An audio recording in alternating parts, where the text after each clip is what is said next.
to the new episode of Talking Point Blank. आज हम बात करेंगे बड़े एक इम्पॉर्टेंट टॉपिक पे। ये जो वीडियो है ये थोड़ा सा सीरियस रहने वाला है, थोड़ा सा डिटेल्ड रहने वाला है, बट आई होप कि जो इन्फॉर्मेशन मैं आपको इसमें दे पाऊँगा that will be extremely beneficial for you.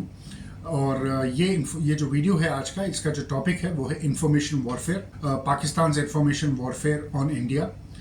पहले इंफॉर्मेशन वॉरफेयर क्या होता है और इसके कितने कंपोनेंट्स होते हैं। देखिए, इंफॉर्मेशन वॉरफेयर जो है ये basically it's been use since ages, आप कह सकते हैं।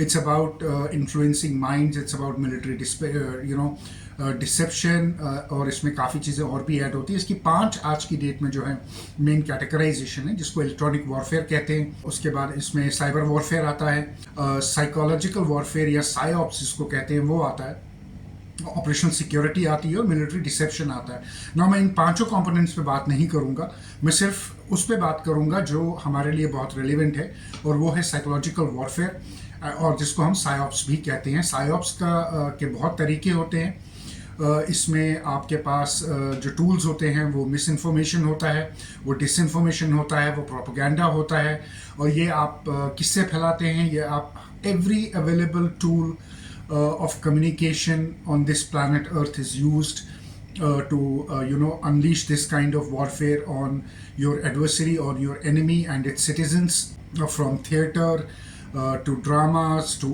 art, to music, to radio, to television, to news, to books, to literature, to leaflets, everything and anything which is available in public domain, which is available for easy consumption, is a part of this propaganda tool.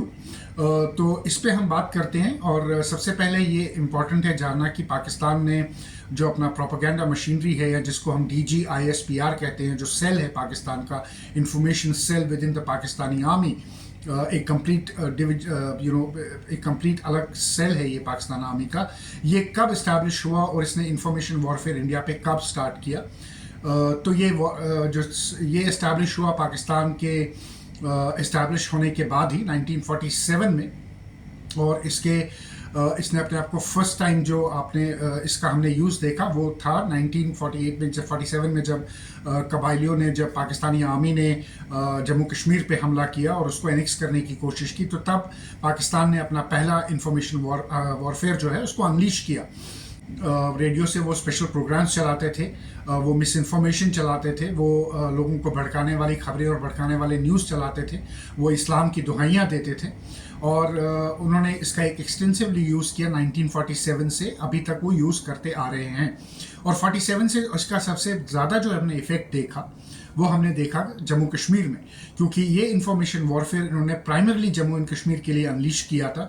और 47 से जो है 1947 से ये इसको continuously जो है वो जम्मू कश्मीर में बड़े डिफरेंट तरीके से अनलीश कर रहे थे, चाहे फिर वो पाकिस्तान रेडियो था, चाहे पाकिस्तान टीवी था, चाहे वो लिटरेचर था जो जमात इस्लामी के रूप में हमने जम्मू कश्मीर में देखा, उसमें पाकिस्तानी प्रोपेगेंडा था, इस्लाम का पुश था, इस्लामिक ब्रदरहुड का नैरेटिव था, चाहे फिर पॉलिटिकल डिस्कोर्सेस में हमने पाकिस्तान के सिग्नल्स देखे, पॉलिटिकल हेजेमनी में हमने देखा, चाहे फिर इंटरनेशनल स्टेजेस पे हमने पाकिस्तान को UN में बात करते हुए देखा, रिपोर्ट सबमिट करते हुए देखी, and they had unleashed a very deadly form of information warfare on the people of Jammu and Kashmir from 1947 even till today. They have not stopped it, but till 1990, और उसका devastating effect हमने देखा 1988-89 में, जिसमें फिर terrorism जो है वो निकल कर आया, वो उभर कर आया, और पाकिस्तान का इंफॉर्मेशन वॉरफेयर जो है ये इंडिया के खिलाफ ड्यूरिंग द टेररिज्म पीरियड चलता रहा, चाहे उन्होंने फेक न्यूज़ चलाई,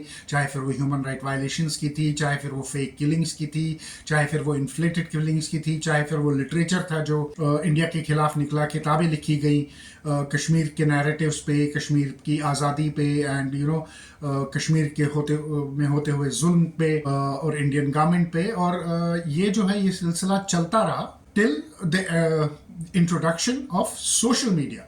ना आपको याद होगा बुरहान वानी का टाइम, जिस वक्त सोशल मीडिया पे उसकी फ़ोटोज़, उसके वीडियोज़ बड़े वायरल होते थे, और एक उसको एक हीरो में जो कन्वर्ट किया वो ISPR का एक सेल था जिसने उसको कम्प्लीटली आप कह सकते हैं कि उसको पुश किया, उस नैरेटिव को चलाया, उसको पॉपुलर किया, और खाली कश्मीर, जम्मू कश्मीर या इंडिया में नहीं किया, ऑल ओवर द ग्लोब उन्होंने उसको किया। काफ़ी लोग मुझसे ये सवाल पूछेंगे कि क्या फ़र्क पड़ता है, हमें तो पता है पाकिस्तान का प्रोपेगेंडा, मगर फ़र्क पड़ता है। फ़र्क क्यों पड़ता है? और पहले मैं आपको एक छोटा सा एक एग्जाम्पल देता हूँ एक वीडियो का, जब पाकिस्तान से, पाकिस्तान के फॉरेन मिनिस्टर, पाकिस्तान के प्रेसिडेंट अपने ऑफिशियल हैंडल से ये ट्वीट करते हैं और इस प्रोपेगेंडा को ट्विस्ट करते हैं और इसका एक प्रोपेगेंडा वीडियो बनाकर चलाते हैं। इस वीडियो को देखिए, आपको समझ आएगी कि रियल टाइम में आज की डेट में सोशल मीडिया पे वॉर ऑफ नैरेटिव्स कैसे बदले जाते हैं, कैसे अनलिश किए जाते हैं, और कितना डेवास्टेटिंग इफेक्ट हो सकता है उनका। इसका इफेक्ट हम पे उतना नहीं होता जितना इसका इफेक्ट फॉरेन कंट्रीज में बैठे हुए लोगों पर होता है, इस्लामिक कंट्रीज में बैठे हुए लोगों पर होता है, वेस्टर्न कंट्रीज में बैठे हुए लोगों पर होता है। तो please watch this video and then will further continue this discussion.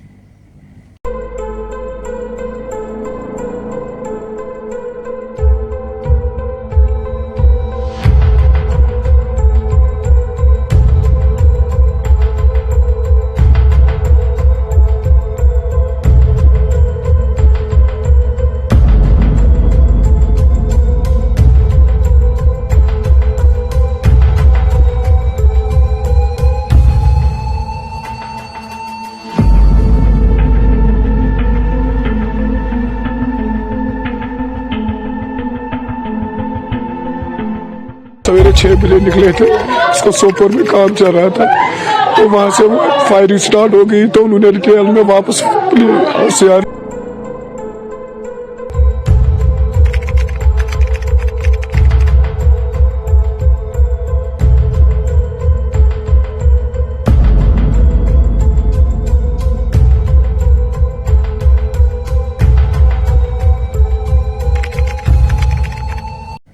इस टाइप के नैरेटिव्स, इस टाइप के जो वीडियोस हैं, पाकिस्तान ने हमेशा कोशिश की है और हमेशा से एक एफर्ट किया है कि वो लॉबी करे वेस्टर्न वर्ल्ड में अगेंस्ट इंडिया, और काफ़ी हद तक वो कामयाबी भी रहे कि इस लॉबी को क्रिएट करने में इन्होंने फेक ऑर्गेनाइजेशंस क्रिएट की, फेक एनजीओस क्रिएट किए, उन लोगों को अपने साथ मिलाया जिन लोगों को जो basically who are rapidly anti India, Muslim brotherhood जैसी ऑर्गेनाइजेशंस का सपोर्ट लिया, और एक कंसर्टेड एफर्ट चलाया from London, from US, from Europe, India को मलाइन करने का, इंडिया को डिस्क्रेडिट करने का।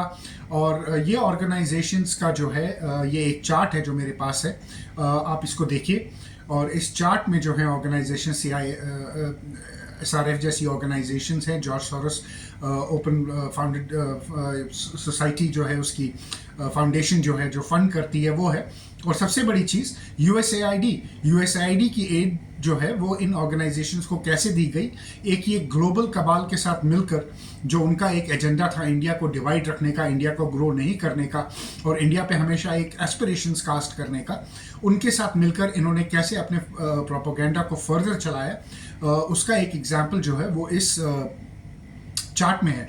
नाउ इसमें सबसे हैरत की बात यह है, खैर हैरत की तो नहीं मैं कहूँगा, क्योंकि we know this Sino Wahhabi leftist जो नैरेटिव है, हम इसको जानते हैं, हमने इसको पढ़ा है और हमने इसको देखा है, इसलिए ये हैरत की बात तो नहीं है।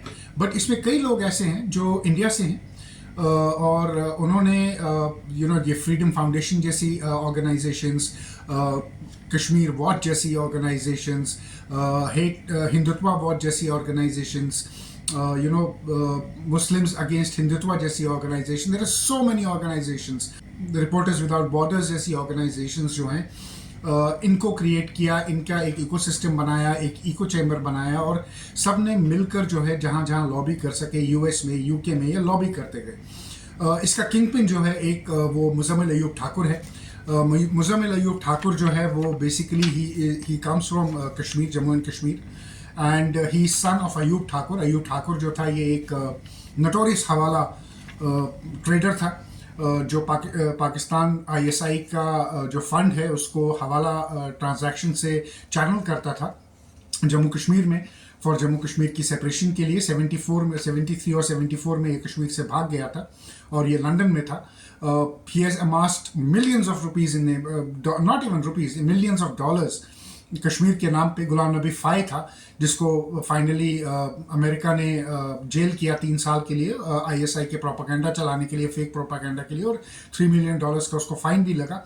बट उसके अलावा ये लोग तो थे ही थे जो अंदर से आप कह सकते हैं कि गद्दार थे, मगर इसके साथ साथ कौन से वो मेन लोग हैं इसमें जो इन ऑर्गेनाइजेशंस में सेंट्रल हैं, जो पाकिस्तानी आईएसआई के साथ हैंड इन ग्लव हैं, और जो ये hateful narrative against India, against present Indian government चलाते हैं और हमेशा से चलाते आए हैं।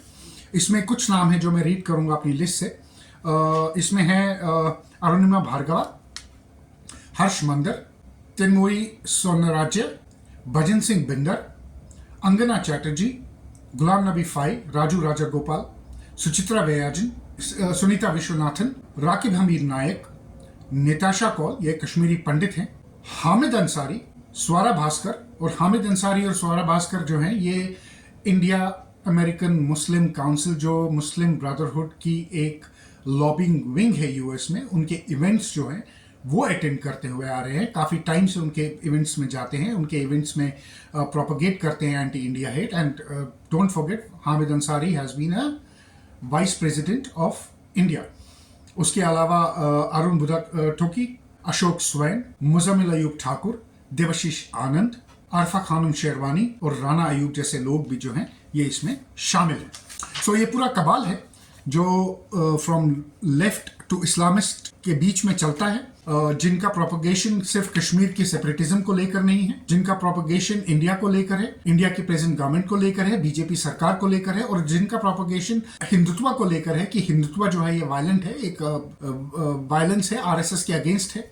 ये नैरेटिव जो हमने देखा है, और ये हमने कई पेपर्स में देखा है, we have seen New York Times, WaPo publishing all this crap, Al Jazeera, इन सब का एक नेटवर्क है। बट मैं खैर इस नेटवर्क की बात करने नहीं बैठा हूँ, मैं सिर्फ आपको इसका ओवरव्यू दे रहा हूँ कि कौन सी ऑर्गेनाइजेशंस है जो ये चलती हैं, और इसके पीछे आईएसपीआर ने जो है इनको कैसे एनेबल किया, और आईएसपीआर का, पाकिस्तान आईएसपीआर का इसमें क्या हाथ है, और उन्होंने इसको कैसे चलाया। तो बात करते हैं अब आईएसपीआर की, जो बहुत इंपॉर्टेंट है। तो 2016 में डीजी आईएसपीआर जो हैं आसिफ गफूर बने। Now Asif Ghafoor is somebody who is very tech savvy, अपने टाइम के बहुत टेक सेवी थे। He weaponized internet against India, he weaponized internet to spread separatism in Kashmir, he weaponized internet to recruit people in Jammu and Kashmir for terrorism. तो between 2014 and 2018 हमने कश्मीर में एक बहुत बड़ा पीरियड देखा था जहां पर इंटरनेट रेडिकलाइजेशन जो थी वो बहुत हाई थी। और क्या होती है इंटरनेट रेडिकलाइजेशन, वो मैं आपको इस छोटी सी क्लिप में समझाने की कोशिश करता हूं, और फिर मैं इस वीडियो को आगे ले चलता हूं।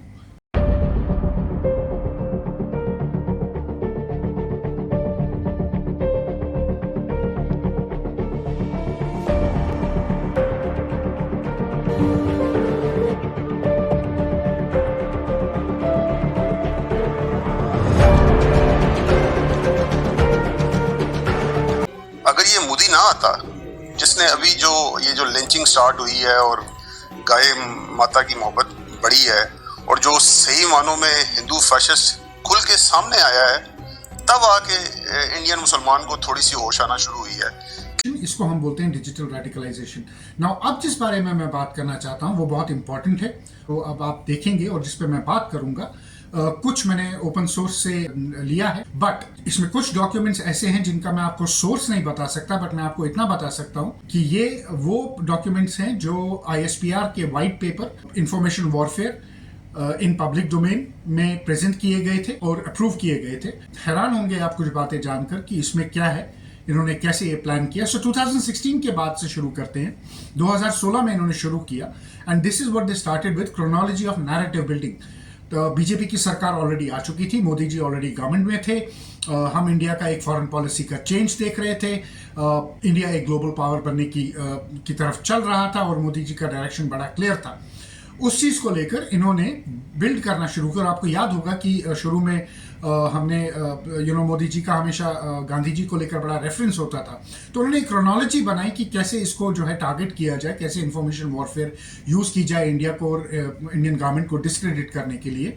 तो उन्होंने क्रोनोलॉजी में सबसे पहले बनाया कि जो इंडिया की सॉफ्ट पावर है इसको डेंट किया जाए। इसमें इन्होंने योगा का मजाक उड़ाया, योगा के खिलाफ बहुत लिखा। उसके बाद इन्होंने गांधी के खिलाफ जो है वो कैंप चलाया, उसके खिलाफ मिस इन्फॉर्मेशन चलाई महात्मा गांधी के खिलाफ। इन्होंने इंडिया की हर उस चीज़ पे मजाक बनाया, मीम्स बनाए, जोक बनाए जो इंडिया की सॉफ्ट पावर को दर्शाता था। उसमें चाय, फिर चाय भी आती थी, टी, इंडियन टी थी। दूसरा इन्होंने बनाया कि इंडिया जो है वो फासिस्ट बन रहा है, इंडिया में जो सरकार है ये फासिस्ट सरकार है, ये फासिस्ट सरकार का लेन देन है और ये फासिस्ट सरकार जो है वो आई है। तीसरा जो इनका नैरेटिव था वो इनका टारगेट था कि आरएसएस को टारगेट किया जाए, हिंदुत्व की आइडियोलॉजी को, हिंदू की आइडियोलॉजी को टारगेट किया जाए और इसको एक वायलेंट फासिस्ट करार किया जाए, उसको एक डिक्लेयर किया जाए कि ये एक वायलेंट फासिस्ट थॉट है, एक वायलेंट और फासिस्ट ऑर्गेनाइजेशन है आरएसएस। उसके बाद इन्होंने चलाया नैरेटिव ऑफ जेनोसाइड, और ये नैरेटिव हमने बहुत देखा चलते हुए। इन्होंने लिंचिंग्स पे मुस्लिम्स के जेनोसाइड का नैरेटिव चलाया, कश्मीर में जेनोसाइड का नैरेटिव चलाया।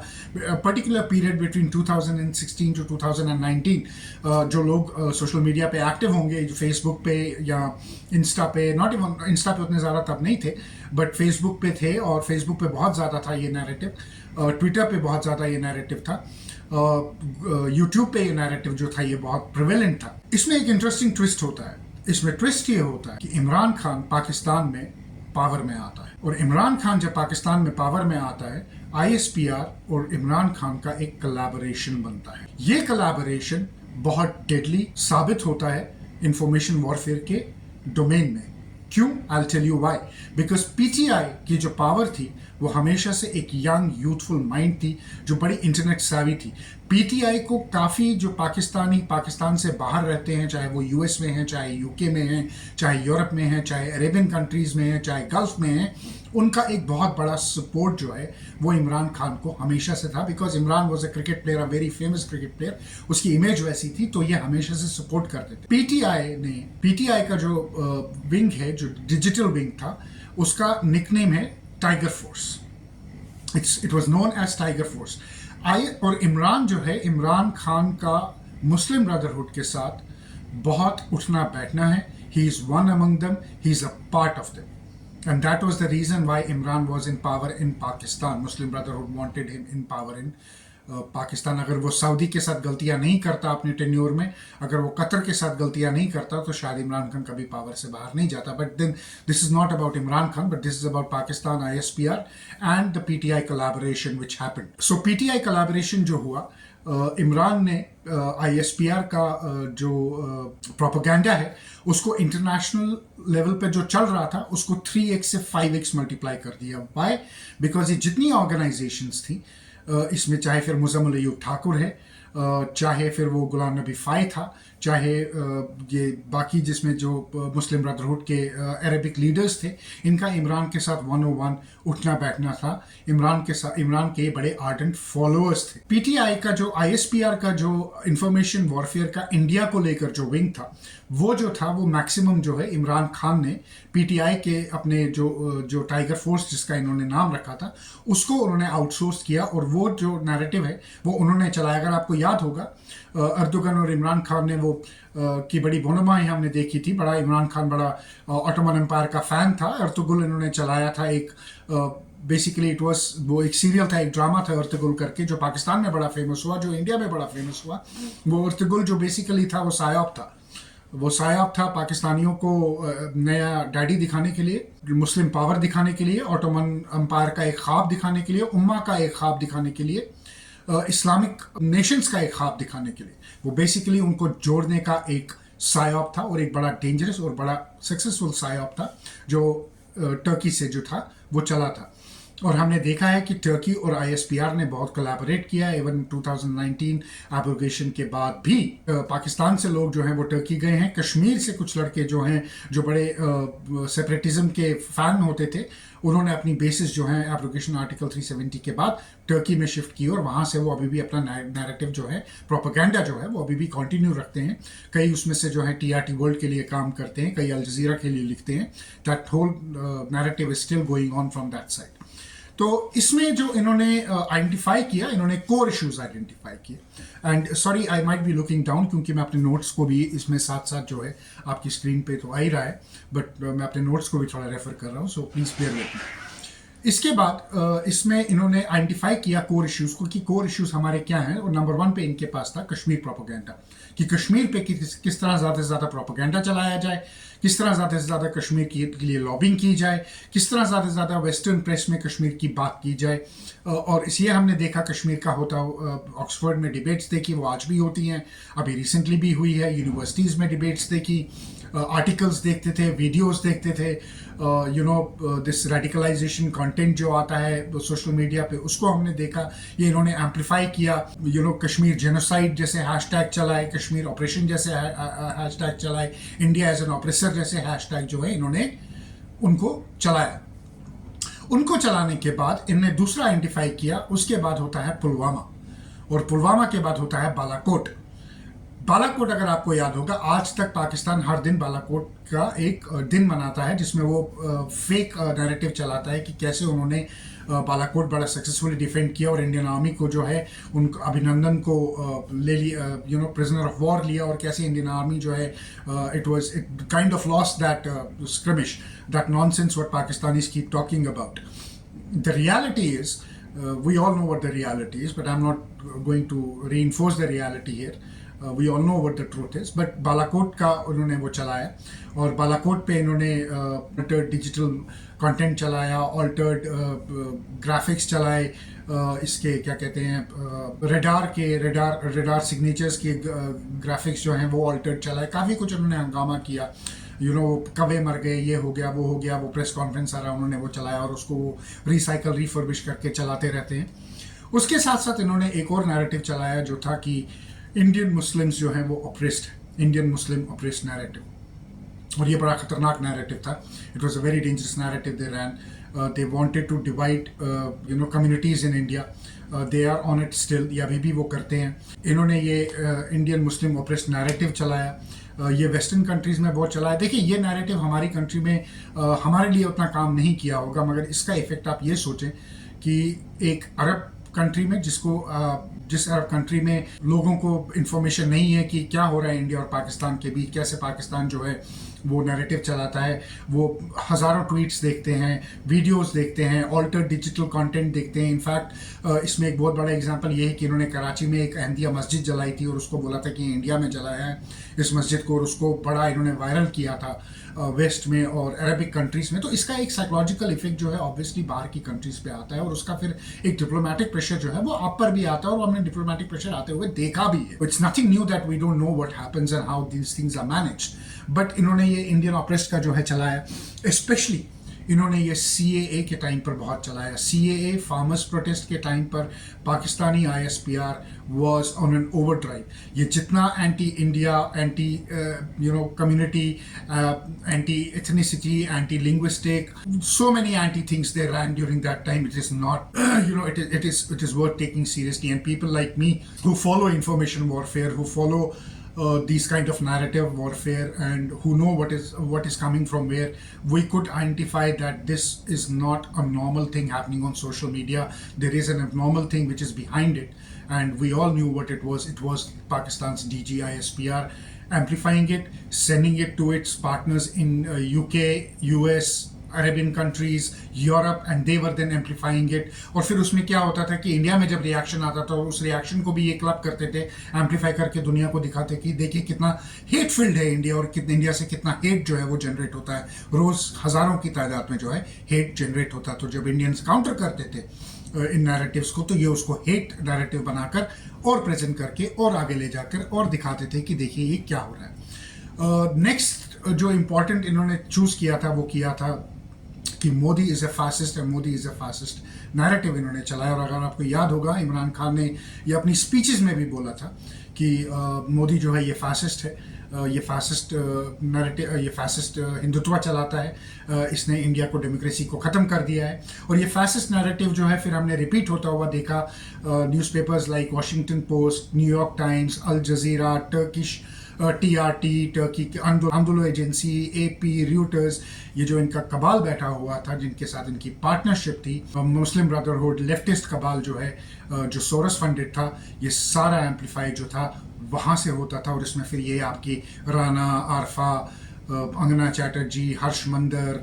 जैसे लोग जो थे ये उसमें कंट्रीब्यूट जो थे उछल उछल के कंट्रीब्यूट करते थे। उसके बाद थोड़ी सी गेम चेंज होती है। 2018-2019 में जब मोदी जी की सरकार वापस आती है, पाकिस्तानी रियलाइज करते हैं इंडिया में नेशनलिज्म का जो पलड़ा है ये बहुत भारी है, ये बहुत हाई है।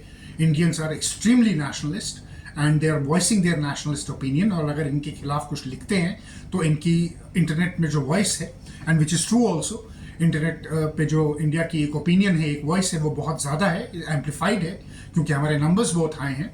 तो इसमें कोई गलत बात नहीं है। इन्होंne उसको रिकग्नाइज किया और इन्होंने 2019 में अपनी पॉलिसी को रिफाइन किया। और उसमें रिफाइनमेंट में इन्होंने क्या किया मैं आपको बताता हूँ। सबसे पहले इन्होंने प्रो इंडियन अकाउंट्स बनाए। एंड ये प्रो इंडियन अकाउंट्स कौन थे? ये प्रो इंडियन अकाउंट्स वो थे जो आपको ट्विटर पे, फेसबुक पे, इंस्टाग्राम पे दिखते थे, जिन पे इंडिया के झंडे लगे होते थे, जिन पे हिंदू नाम होते थे with Indian names, Hindu names. ये नेशनलिज्म को प्रीच करते थे, ये इंडियन आर्मी को प्रीच करते थे, ये फॉलोअर्स को लेने की कोशिश करते थे, ये पाकिस्तान को गालियां निकालते थे, और ये मैक्सिमम फॉलोअर्स को चाहते थे कि मैक्सिमम फॉलोअर्स इनको फॉलो करें। और मैंने कई अकाउंट्स ऐसे खुद पर्सनली देखे हैं जिनकी फॉलोअर रीच बिटवीन 2000 to 75,000 तक गई है। और ये अकाउंट्स वो थे जिन्होंने 6, 8, 9 महीने के बाद बड़ा सटली पहले बीजेपी सरकार को क्रिटिसाइज करना शुरू किया, फिर इंडियन आर्मी को क्रिटिसाइज करना शुरू किया, फिर आईएसपीआर का जो सटल प्रोपेगेंडा है खालिस्तान को लेकर, कश्मीर को लेकर, उसको इंडोर्स करना शुरू किया। और ये वो अकाउंट्स हैं जिनके फिर डीपीज जो हैं वो चेंज होके कभी न्यूज़ आउटलेट्स बन गए, कभी ये अमेरिकन बन गए, कभी ये यूरोपियन बन गए, कभी ये बांग्लादेशी बन गए, कभी ये पाकिस्तानी बन गए। सो इन्होंने कोशिश की कि इस नैरेटिव को चलाया जाए, और ये नैरेटिव जो है इसको ये पुश करते रहे। जब हम एनआरसी की बात कर रहे थे, जब हम सीए की बात कर रहे थे, तो इन लोगों ने इन नैरेटिव्स को यूज़ किया, इन अकाउंट्स को यूज़ किया, इंडियन फॉलोअर्स को गेन किया, और फिर उन्हीं से रिएक्शन, जब उनका वापस उनको रिएक्शन आया, उसी रिएक्शन को इन्होंने वर्ल्ड में इंडियन हेट करके स्प्रेड किया। तो ये एक तरीका था इनका करने का 2019 के बाद, फेक नेशनलिस्ट क्रिएट करने का। उसके बाद इन्होंने इंडियन मुस्लिम्स को टारगेट किया। तो यहाँ एक तरफ इन्होंने इंडियन नेशनलिस्ट बनाए, वहीं पर इन्होंने fake Indian Muslim accounts create किए। और वो फेक इंडियन मुस्लिम्स अकाउंट का सारा दिन ये काम था कि वो ये कहते थे कि इंडियन मुस्लिम जो है, मुसलमान खतरे में है हिंदुस्तान में, और मुसलमान जो है उसको वो खतरे में है, मुसलमान के साथ ऑपरेशन हो रहा है, मुसलमान इंडिया में सप्रेस है, बीजेपी हिंदुत्व है, आरएसएस हिंदुत्व है, ये मुसलमान को मार रही है। और ऐसे कई इन्होंने अकाउंट्स जो हैं ये क्रिएट किए, जिन्होंने फिर obviously they wanted to gain sympathy in Muslim eyes, but at the same time they wanted कि इनको जो है हम यूज़ करें, और जो यहाँ से इस पे रिएक्शन आता है उसको भी हम हेटफुल करके यूज़ करें, और नैरेटिव बिल्डिंग जो है इंडिया के अगेंस्ट उस पर हम प्रेशर बनाएं, अरबियन कंट्रीज़ में बनाएं, गल्फ में बनाएं, वेस्टर्न कंट्रीज़ में बनाएं, जो मैं ऑलरेडी आप लोगों को बता चुका हूँ। इसके बाद बड़ी इंटरेस्टिंग सी एक चीज़ होती है, वो ये होती है कि इमरान खान की सरकार जो है वो लड़खड़ाती है, मगर अभी वो पावर से बाहर नहीं जाती। बट जब वो लड़खड़ा रही होती है तो ये क्या करते हैं, ये इसमें एडिशन करते हैं, ये इसमें यूट्यूबर्स को ऐड करते हैं, ये इसमें इंस्टाग्राम वालों को ऐड करते हैं, ये इसमें फेसबुक प्रोफाइल्स को ऐड करते हैं, ये इसमें रेडिट प्रोफाइल्स को ऐड करते हैं। और ये कौन होते हैं? इसमें कई लोग ऐसे हैं जो फेक प्रोफाइल्स होती हैं, फेक यूट्यूब चैनल्स होते हैं, और कई ऐसे होते हैं जो असली होते हैं, जिनका नैरेटिव क्या होता है कि वो प्रो इंडिया या न्यूट्रल बनकर इंडियंस की सिंपैथी गेन करें, इंडियन ऑडियंस को गेन करें, और फिर स्लोली एंड सटली उस चीज़ को ये चेंज करें, और उस चीज़ पे बहुत हल्का आईएसपीआर का, पाकिस्तान का जो अपना प्रोपेगेंडा है, जो अपनी मिस इन्फॉर्मेशन है, उसको यूज़ करें। राइट? तो ये यूट्यूबर्स क्रिएट करते हैं, ये कंटेंट क्रिएटर्स क्रिएट करते हैं, और ये उनको कैटेगराइज करते हैं।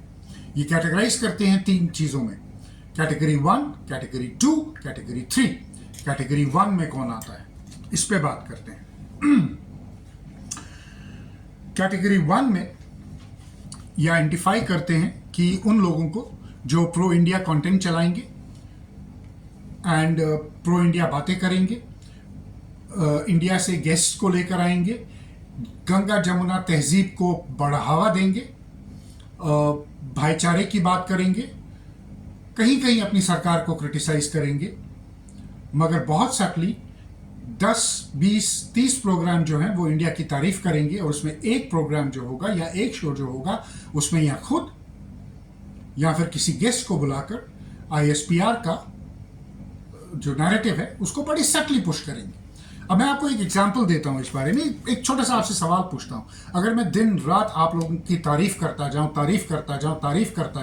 और एक दिन आपको क्रिटिसाइज करूं, या एक दिन आपको उस तारीफ में एक ऐसी बात बोलूं जो थोड़ी सी उस तारीफ से दूर हट कर हो, तो आप ये बात सोचोगे कि यार यहाँ ये रोज तो हमारे बारे में बोलता है, रोज हमको सच बोलता है, ये बात इसने बोली क्यों बोली, आप उस बारे में सोचेंगे कि। और अगर मैं आपको रोज क्रिटिसाइज करूं तो ऑब्वियसली ना आप मुझे सुनेंगे और आप मेरे खिलाफ रिएक्शन करेंगे।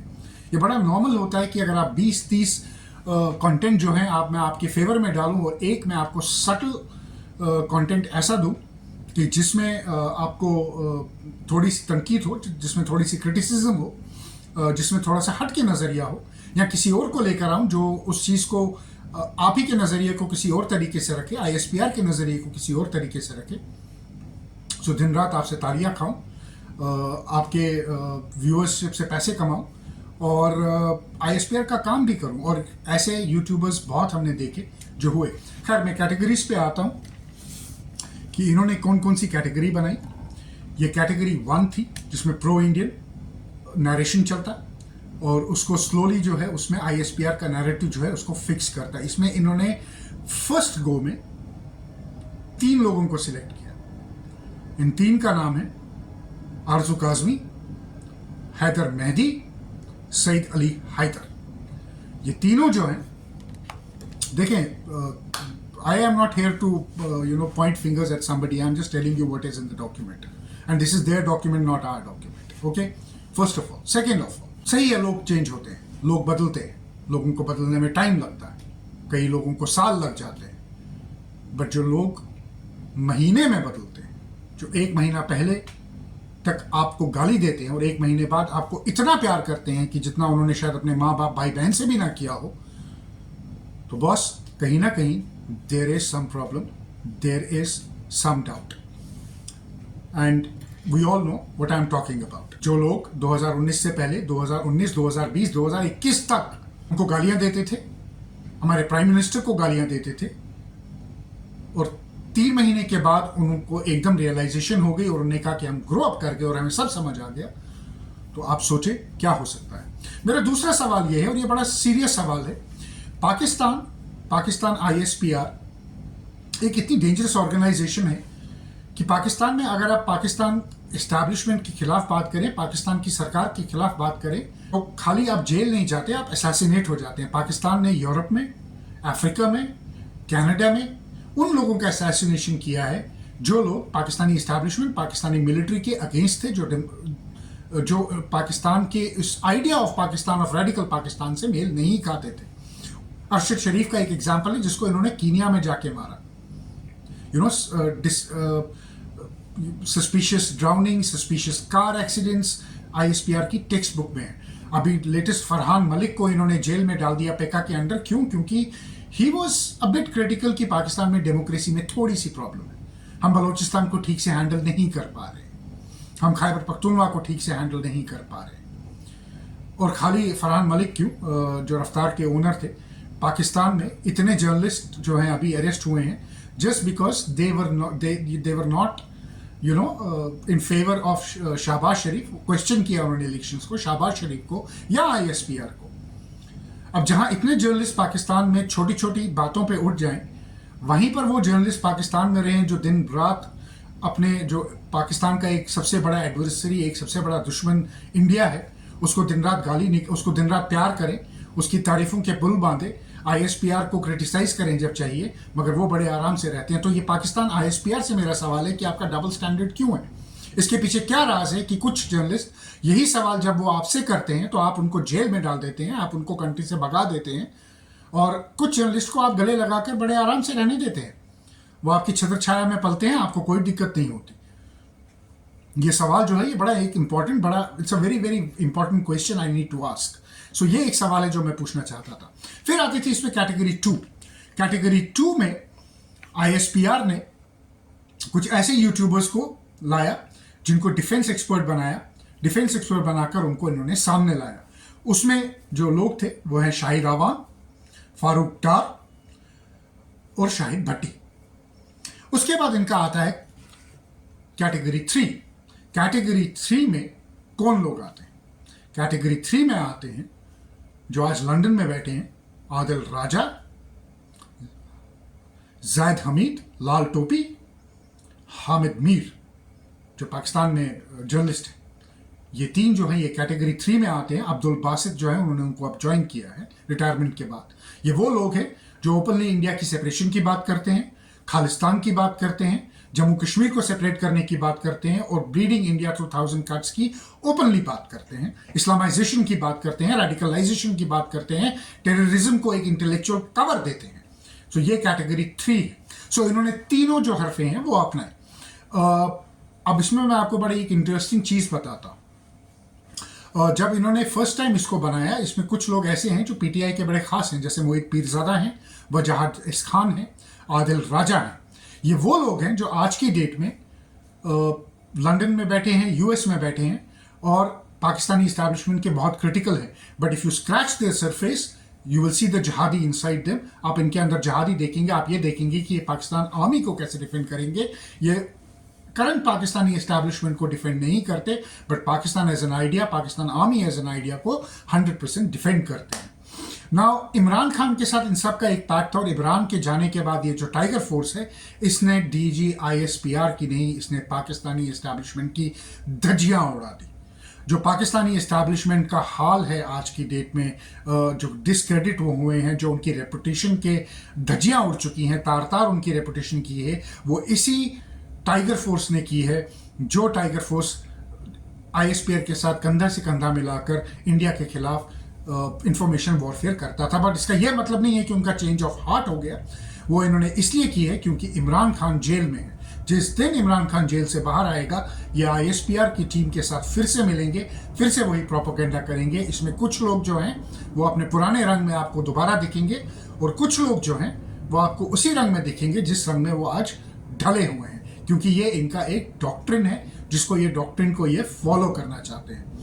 ना एक छोटा सा वीडियो है जो मैं आपको दिखाना चाहता हूं. ये वीडियो आप देखिए और फिर आप मुझे बताइए कि ओवरनाइट जब हृदय परिवर्तन होता है, जब हार्ट चेंज होता है, तो वो कैसे होता है और क्या रीजन होते हैं उन हार्ट चेंजिंग के पीछे. देखिए, कुछ होता है कि आपके खिलाफ वायलेंस हुई हो और आप कहीं से भाग गए हो और आप जो हैं एस्टैब्लिशमेंट आपके पीछे है, आपकी जान को खतरा है और आप उनके लिए ओपनली बोलते हैं, जैसे अमजद अयूब मिर्जा है, आरिफ अकाजी जैसे लोग हैं. इनका समझ आता है they are on the run, ISPR is after them, इनके खिलाफ रिवॉर्ड्स हैं, इनके खिलाफ ISPR की हमेशा कोशिश रहती है इनको डैमेज करने की. ऐसे लोग हैं जो भागी हुए हैं, जो सच्चे हैं. फिर कुछ ऐसे भी लोग हैं जो पाकिस्तान में रहते हैं, पाकिस्तान की को क्रिटिसाइज करते हैं, इंडिया से अपने माँ बाप से ज़्यादा मोहब्बत करते हैं और बड़े आराम से उस इकोसिस्टम में रहते हैं. और ये हार्ट उनका कैसे चेंज हुआ, ये सवाल या आप अपने आप से पूछिए या आप उनसे पूछिए. ये वीडियो देखिए. हमने देखी थी वो सही है ना कि गधे वधे से गाड़ी वाड़ी चलाने की नौबत आ रही है. वहां पर बच्चियां भी कॉलेज की बहुत कंप्लेन कर रही थी. नहीं, ऐसा कुछ नहीं है. हम यहाँ पे गधों से गाड़ी नहीं चला रहे. वैसे भी पार्टीशन के टाइम हम सारे गधे इंडिया में छोड़कर आ गए थे. एवरीवेयर यही बीमारी आज इंडिया को भी लग गई है. ये जो सैफरनाइजेशन हो रही है इंडिया की, जहां पर तिरंगा जो उनका ट्राई कलर फ्लैग है उसको नीचे करके सैफरन फ्लैग को ऊपर किया जा रहा है. और जो वहां पर भी मिनॉरिटीज के साथ बड़ी एट्रोसिटीज हो रही हैं, जो बड़ी अफसोसनाक बात है. तो मैं समझता हूँ मिनॉरिटीज के साथ जुल्म होना दोनों तरफ, बॉर्डर के दोनों तरफ बड़ी अफसोसनाक बात है. और यहाँ पर एक सेकंड आपका और लूंगा. मैं ये किताब तकरीबन मैंने पढ़ना खत्म कर ली है. ये एक मुसलमान इंडियन ऑथर हैं, Zia us Salam, being Muslim in Hindu India. तो मैं तो बहुत ये if I was a Muslim going to India, मैं तो 4 दफा सोचूंगा जाने के लिए इंडिया. जो वहां पर जो मस्जिदें शहीद की जा रही हैं और बहुत गलत गलत रेप केसेस हैं, बहुत चीजें हो रही हैं मुसलमानों के खिलाफ। बचा जाए, हमें नहीं पता इंफॉर्मेशन कौन फैला रहा है, हमें नहीं पता ये जो खबर, ये जो एक ब्रेकिंग न्यूज़ आ रही है, ये सही है, ये गलत है, ये हमें कितना एक दूसरे से करीब भी कर सकती है, दूर भी कर सकती है। तो इस प्रोपेगेंडा से, क्योंकि आप वकील भी हैं और आप एक एनालिस्ट भी हैं, और पाकिस्तान मेरे चैनल समेत बहुत से यूट्यूब चैनल, सोशल मीडिया पे भी आपके प्रॉपर तौर पे राना साहब के शो चल रहे होते हैं। तो जो हमें इंडिया से देख रहे हैं, उन्होंने तो इसका रिजल्ट देख दिया, नागपुर हो गया। हमारे यहाँ वो एक वीडियो आई जिसने देखा कि भाई आर्मी ने बड़ा जुल्म किया, फिर वो आज बंदा जिंदा होके आ गया शो पे कि मैं तो जिंदा हूँ, मैं तो नहीं हो रहा। तो ये इतने बड़े प्रोपेगेंडा से आखिर मासूम लोग कैसे बचें? देखिए, इसमें ना अब यही है, जिस तरह मैंने कहा ना कि आर्टिफिशियल इंटेलिजेंस का पॉजिटिव इम्पैक्ट भी है, नेगेटिव भी है। खबर की उसकी तरदीद करने का या वेरिफिकेशन करने का सबसे मेन सोर्स आप खुद है।